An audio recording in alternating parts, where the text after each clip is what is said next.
Ils sont pris, là, comment je vais faire pour payer ça? Ils veulent aller dans le compte de banque parce qu'il y a de l'argent des parents.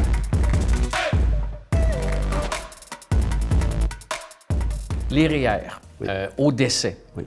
Si je décède, je peux les transférer, par exemple, à ma conjointe et elle n'aura pas d'impôt à payer dessus, mais je ne peux pas les léguer à quelqu'un d'autre sans qu'il y ait de l'impôt à payer?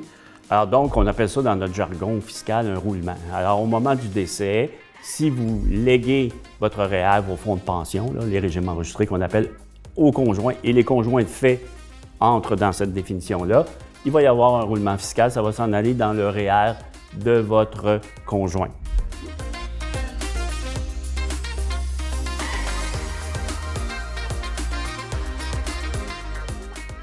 Cette personne-là qui l'a hérité, s'imposera au fur et à mesure qu'elle sortira l'argent dans le futur. Quand on a à léguer des actifs, les actifs qui sont sujets à roulement, on va aller vers le conjoint. Puis il y a des actifs qui ne sont pas imposables, par exemple la maison, une assurance vie, un CELI. Il n'y a jamais d'impôt à payer sur le CELI, autant dans la phase d'accumulation qu'au moment du décès. Exact.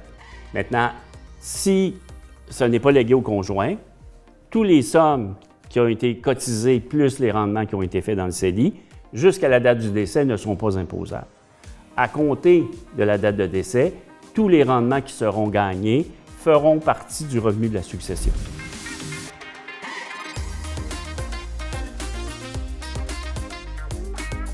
C'est très complexe, la fiscalité, quand vient le temps de faire une déclaration de revenus d'un défunt. Qu'est-ce qui est le plus incompris, à votre avis, dans votre pratique? En fait, c'est la période de règlement de la succession.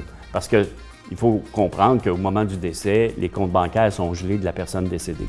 Alors, si vous comptiez aller chercher de l'argent, par exemple, le père ou la mère qui décède, puis les enfants n'ont pas l'argent pour payer les frais funéraires, ils sont pris. Là, comment je vais faire pour payer ça? Ils veulent aller dans le compte de banque parce qu'il y a de l'argent des parents, mais ils sont gelés.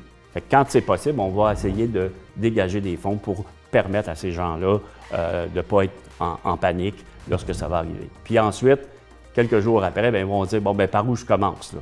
OK? Puis, je veux savoir mon argent rapidement.